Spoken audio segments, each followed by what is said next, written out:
क्या वह स्वभाव पहला सरकार अब नहीं है, क्या वह स्वभाव पहला सरकार। मेरा बड़ा प्रिय भाव है, ठाकुर जी से शिकायत है, हम गला फाड़ फाड़ के आपका यश गाते हैं, इतने सारे लोग अपने इतने विशिष्ट कार्यों को छोड़ करके आपकी कथा सुनते हैं नाथ, आपकी कृपालुता के गुणगान मैं गा रहा हूं, इतने लोग सुन रहे हैं, पर नाथ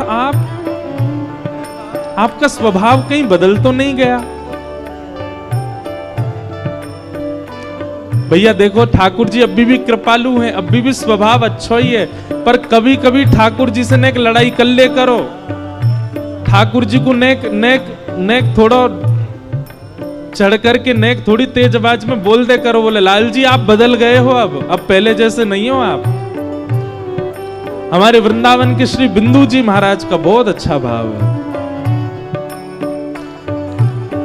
क्या वह स्वभाव पहला सरकार अब नहीं है, सब लोग का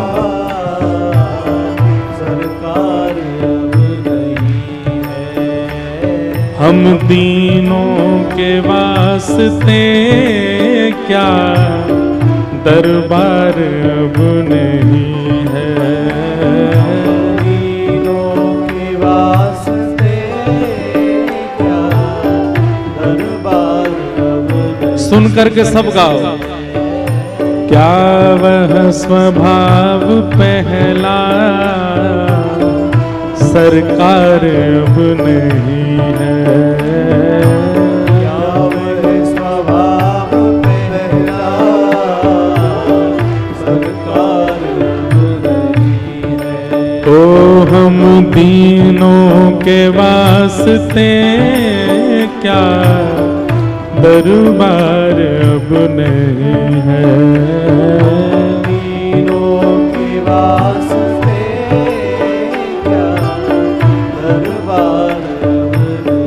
क्या कह रहे हैं?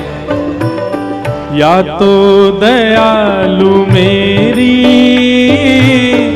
दृढ़ दीनता नहीं है, या तो दयालु मेरी दीनता में कोई कमी है शायद, दीनता नहीं है। या तो दयालु मेरी दृढ़ दीनता नहीं है,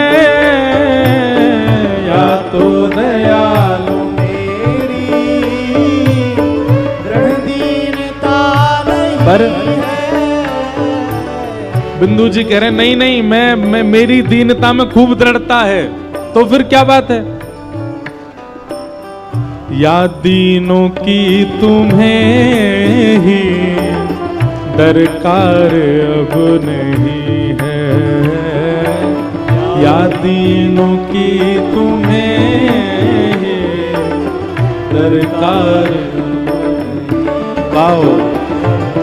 क्या वह स्वभाव पहला सरकार अब नहीं है, क्या वह स्वभाव पहला सरकार अब नहीं है। तो हम दीनों के वास्ते क्या दरबार अब नहीं है, दीनों के वास्ते क्या दरबार। श्री राधा रमण लाल की।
पाते थे जिस हृदय से आश्रय अनाथ लाखों, पाते थे जिस हृदय से आश्रय अनाथ लाखों, पाते थे जिस हृदय से आश्रय अनाथ लाखों, पाते थे जिस हृदय से आश्रय अनाथ लाखों, क्या वह हृदय दया का भंडार अब नहीं है, क्या वह हृदय दया का भंडार अब नहीं है। ओ हम दीनों के वास्ते क्या दरबार अब नहीं है, दीनों के वास्ते क्या दरबार। बंधुओं, प्रेम अधिकार प्रदान करता है स्नेह करने का, वार्ता करने का, ख्याल रखने का, लेकिन कहीं ना कहीं प्रेम जब चरम हो जाता है तो प्रेम अधिकार प्रदान करता है लड़ने का, झगड़ने का, थोड़ा रूठने का, अपनी बात मनवाने का। अगर आप ठाकुर जी की भक्ति करते हैं तो आप उनसे रूठ नहीं सकते, आप उन पर चढ़ नहीं सकते, आप उनसे लड़ नहीं सकते, क्योंकि आप केवल भक्त हैं। लेकिन आप ठाकुर जी से प्रेम करते हैं तो आपको अधिकार है कि आप ठाकुर जी से लड़ भी सकते हो। और ये इस पद में ना बिंदु जी लड़ ही रहे हैं ठाकुर जी से। नाथ आप बदल गए, हम तो आपकी इतने यश गाते थे, इतनी कीर्ति गा रहे हैं, पर आप तो ये पूतना आदि राक्षसों पे कृपा कर रहे हो, हम में कौन सा आप गुण दिख रहा है आपको। इसको पता क्या बोलते हैं, इसको बोलते हैं व्याज स्तुति। थोड़ा छेड़ते हुए स्तुति करना, इसको कहते हैं व्याज स्तुति। बिंदु जी महाराज पूरी बात कहते हुए अंतिम पंक्ति में कहते हैं, दौड़े थे द्वारिका से जिस पर अधीन होके, दौड़े थे द्वारका से जिस पर अधीन होके, दौड़े थे द्वारिका से जिस पर अधीन होके, दौड़े थे द्वारका से जिस पर अधीन होके। कब दौड़े थे ठाकुर जी? जब भरी सभा में द्रुपद सुता को निर्वस्त्र किया जा रहा था। ठाकुर जी चौसर खेल रहे हैं रुक्मणी जी के साथ, दौड़ पड़े तुरंत ही, वशन रूप भय श्याम, वस्त्र बनकर के आ गए ठाकुर जी। बिंदु जी महाराज कहते हैं दौड़े थे द्वारिका से जिस पर अधीन होकर। नाथ उस अश्रु बिंदु से भी क्या प्यार अब नहीं है, उस अश्रु बिंदु से भी क्या प्यार। द्रौपदी के नेत्रों के अश्रु बिंद टपक नहीं पाए थे, तब तक ठाकुर जी वहां पहुंच गए। आज भी ना जाने कितने पांडव, कितनी द्रुपद सुता, कितने विभीषण, कितने सूरदास आपको पुकार रहे हैं, नाथ आप क्यों नहीं आ रहे हैं? उस अश्रु बिंदु से भी क्या प्यार अब नहीं है, उस अश्रु बिंदु से भी क्या प्यार अब नहीं है। ओ क्या वह स्वभाव पहला सरकार अब नहीं है, क्या वह स्वभाव पहला सरकार अब ओ हम तीनों के वास्ते क्या दरबार अब नहीं है।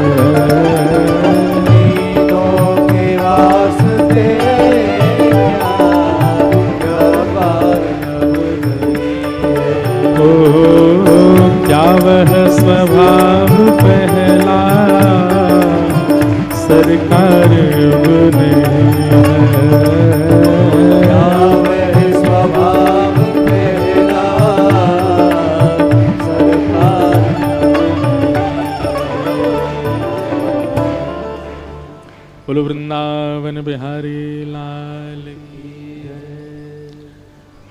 तो पूतना पर ठाकुर जी ने ऐसी कृपा की कि उसको वो गति प्रदान की जो मां यशोदा को मिलनी चाहिए। क्यों? न जाने कौन से गुण पर दया निधि रीझ जाते हैं। आपका ना जाने कौन सा गुण उनको अच्छा लग जाए। सबरी बेर खिला रही हैं तो कहीं खट्टे तो नहीं है, तो चख करके दे रही हैं राम जी को, और राम जी वही खा रहे हैं जो चख करके दे रही हैं। क्यों? वो सबरी का भोलापन राम जी को भा रहा है। आपका कौन सा भाव, कौन सी अदा ठाकुर जी को। वहां कर्मा बाई बिना नहाए धोए ठाकुर जी के लिए खिचड़ी बनाती है, बिना नहाए। सुबह उठते ही सीधा खिचड़ी बनाने बैठती है। ठाकुर जी दौड़ के जाते हैं उसकी खिचड़ी खाने। किसी ने कर्माबाई को कहा, अरे नहाया धोया करो, थोड़ा पवित्र होकर के बनाया करो। एक दिन कर्माबाई ने नहा धो करके जब खिचड़ी बनाई, ठाकुर जी आए, नेक चक्कर के बोले, कर्मा आज तो बिल्कुल स्वाद नहीं बनी है। कर्माबाई बोली, आज मैं नहा ली थी। बोले, नहीं तू कल बिना नहाए धोए बना कर, मुझे उसी में स्वाद आता है। कहा हमारे लिए वेदों में इतने नियम बना दिए, नहाओ धो, ये करो, इतनी पवित्रता शुद्ध, पर जरूरी नहीं है कि आप भी यही करो। कर्माबाई की खाने आए तो कर्माबाई का भाव ऐसा था। एक बार हमारे ब्रज की लीला सुनाता हूं मैं कभी कभी, कि तानसेन श्रीनाथ जी के सामने गाने के लिए आया। तो तानसेन का स्वभाव था पान खा करके आया।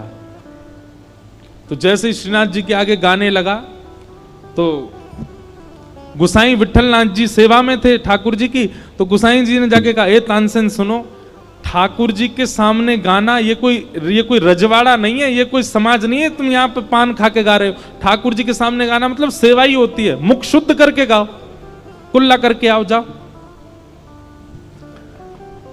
तानसेन बोला, क्षमा करें। बाहर गया, पान मान सब निकाल दिया, मुंह पूरा धो के साफ करके दोबारा आके जैसे गाने लगा, तो सामने श्रीनाथ जी खड़े खड़े सुन रहे थे तानसेन को।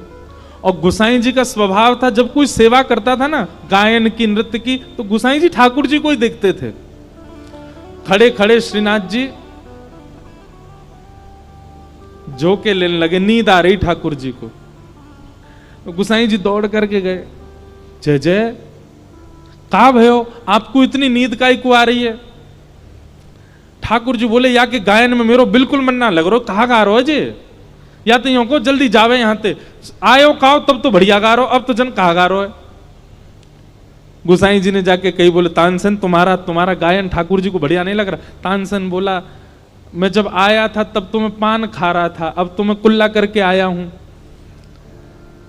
पीछे से श्रीनाथ जी बोले, या ते कहो दोबारा पान खा के आवे और फिर गावे। गुसाई जी बोले, जय जय, इस सबरे नियम हमारे काज है का, शुद्ध रहो, पवित्र रहो, जहां आप राजी हो जाते हो वहां कोई नियम नहीं है। वो ठाकुर जी बोले, और तो क्या, जहां हम राजी वहां कोई नियम नहीं। तानसेन दोबारा पान खा के आया, फिर गाना शुरू किया। श्रीनाथ जी बोले, हाँ अब बढ़िया लग रहा है, अब अच्छा गा रहा है। गुसाई जी बोले, जय हो, आपकी लीला आप ही जानो। तो आपके कौन सा भाव उनको अच्छा लग जाता पता नहीं। सदन कसाई ठाकुर जी को बाहर तराजू में क्या बोलते हैं उसको रखने वाले को, बाट की जगह शालिग्राम भगवान रखता था और मांस तोलता था। कोई संत सदन कसाई से ले गए ठाकुर जी को, तो ठाकुर जी रात में सपने में रोने लगे, बोले मोह तो सदना के पास ही जानो है। संत बोले, वो मांस तोलता है आपसे। बोले वो नहीं पता हमको क्या करता है, पर वो जब तराजू तोलता है ना, तो मेरा नाम संकीर्तन करता हुआ तोलता है, और उसके तराजू में लुढ़कने में मुझे बहुत अच्छा लगता है, वहीं छोड़े आओ। तो ठाकुर जी को ना जाने कौन सा गुण बढ़िया लग जाए, इसलिए लगे रहो, कोई ना कोई तो भाई जाएगा ठाकुर जी को। लेकिन हाँ, चतुराई से किए गए कोई भी गुण साधन ठाकुर जी को प्रिय नहीं, सहज में जो हो जाए ठाकुर जी को भाते। भगवान 3 महीने के हो गए, धीरे धीरे ठाकुर जी 1 वर्ष के हो गए। गर्गाचार्य जी ठाकुर जी का नामकरण संस्कार करने के लिए आए। गर्गाचार्य जी महाराज जैसी आए, गर्गाचार्य जी नामकरण के लिए बैठे, तो रोहिणी मैया लाला को लेके बैठी ठाकुर जी को, और यशोदा मैया अपनी गोद में बलराम जी को लेके बैठी, देखने के लिए गर्गाचार्य जी कुछ जानते हैं कि नहीं। गर्गाचार्य जी महाराज ने यशोदा मैया की गोद में बलराम जी को जैसे ही देखा, देखते ही कहा, मैया ये आपका लाला नहीं है। तो बोले कौन है? तो अयम ही रोहिणी पुत्रो रमयन सुहृदो गुणै आख्यास्यते राम इति बलाधिक्याद्वलम विदु। मैया ये रोहिणी के लाला है। यशोदा मैया बोली, हम तो आपकी परीक्षा ले रहे थे, आप तो सब जानते हैं। बोली, इस बालक का नाम मैं राम रखता हूं, पर बल की अधिकता होने के कारण पूरा विश्व इसको बलराम कह करके पुकारेगा। और रोहिणी मैया की गोद में बैठे हुए ठाकुर जी को जैसे ही देखा, गर्गाचार्य जी के नेत्र खुले रह गए, मुंह खुला रह गया, सांस रुक गई, हाथ वाथ सब ऐसे स्थिर हो गए, मानो जैसे कोई शव, ऐसे शव के भांति हो गए। क्यों? देखते ही उन्होंने अपनी दिव्य दृष्टि से जैसे ही देखा, पता चल गया शंख चक्र गदा पद्मधारी साक्षात नारायण है ये तो। यशोदा मैया बोली, बाबा पधार गए क्या? जोर से हिलाया, बोले बाबा बाहर जाके पधारो, घर में काहे को पधार गए? थोड़ी देर बाद गर्गाचार्य जी के जब ध्यान टूटा, बोले मैया ये आपकी गोद में जो बालक बैठा है ये सामान्य बालक नहीं है, ये साधारण बालक नहीं है। ठाकुर जी छोटे से 1 साल के हैं और रोहिणी मैया की गोद में बैठे बैठे और घूर रहे हैं। गर्गाचार्य जी को बोले, मेरी पोल पट्टी खोलेगो सबरी, बोलना अभी जानते नहीं। ठाकुर जी ने गोद में बैठे बैठे इशारा किया, बोले मैया को नहीं बताओ मैं कौन हूं। गर्गाचार्य जी ने तुरंत नेत्र बंद किए। ठाकुर जी अंतस्थ में आ गए और अंतस्थ में आके बोले, हे गर्गाचार्य जी आप सब जानते हैं, आप त्रिकालदर्शी हैं, पर मां को नहीं बताइए कि मैं परमात्मा हूं। गर्गाचार्य जी बोले, क्यों? कारण? ठाकुर जी कहते हैं, मैं ब्रज में आया क्यों हूं? केवल प्रेम स्वीकार करने और क्षमा करना। गर्गाचार्य जी, जहां प्रभुता प्रधान होती है ना, वहां प्रेम नहीं होता। मैं प्रभुता छुपा के रहना चाहता हूं। आप मां को यदि बता दोगे कि मैं भगवान हूं, मोए कोई मंदिर में दियावेगी, पुजारी जी तो कहेगी दिन रात या की आरती करे करो, भैया भगवान है जे। तो मैं तो मैया को प्रेम लेवे आया हूं, इन ब्रजवासियों को प्रेम स्वीकार करवे आया हूं। इसलिए आपसे मेरी प्रार्थना, मैया से ये मत बताओ कि मैं परमात्मा। इसलिए गर्गाचार्य जी समाधिस्थ हुए। गर्गाचार्य जी की जब समाधि खुली तो बोले, मैया आपकी गोद में जो बालक बैठा है ये साधारण नहीं है। बोले कौन है जी? बोले नारायण समो गुणैः। पहले तो कहने वाले थे ये साक्षात नारायण है, लेकिन ठाकुर जी के मना करने पर गर्गाचार्य जी बोले ये नारायण के समान गुण वाला है। अगर कुछ अद्भुत करे, अप्रतिम करे, तो आप यही समझना कि इसमें नारायण जैसे लक्षण हैं। या को नामकरण तो कर दो कछु। बोले मैया आपको ये लाला कभी शुक्ल वर्ण का हुआ, कभी रक्त वर्ण का हुआ, कभी पीत वर्ण का हुआ, इस बार इसका जो वर्ण है वो कृष्ण है, इसीलिए इदानिम कृष्णताम गतः। आपके इस बालक का नाम मैं कृष्ण रखता हूं। बोलो बाल कृष्ण लाल की। कृष्ण शब्द का अर्थ क्या होता है? एक अर्थ तो कृष्ण का मतलब होता है वर्ण, वर्ण यानी कि कॉम्प्लेक्शन। ठाकुर जी थोड़े सांवले हैं।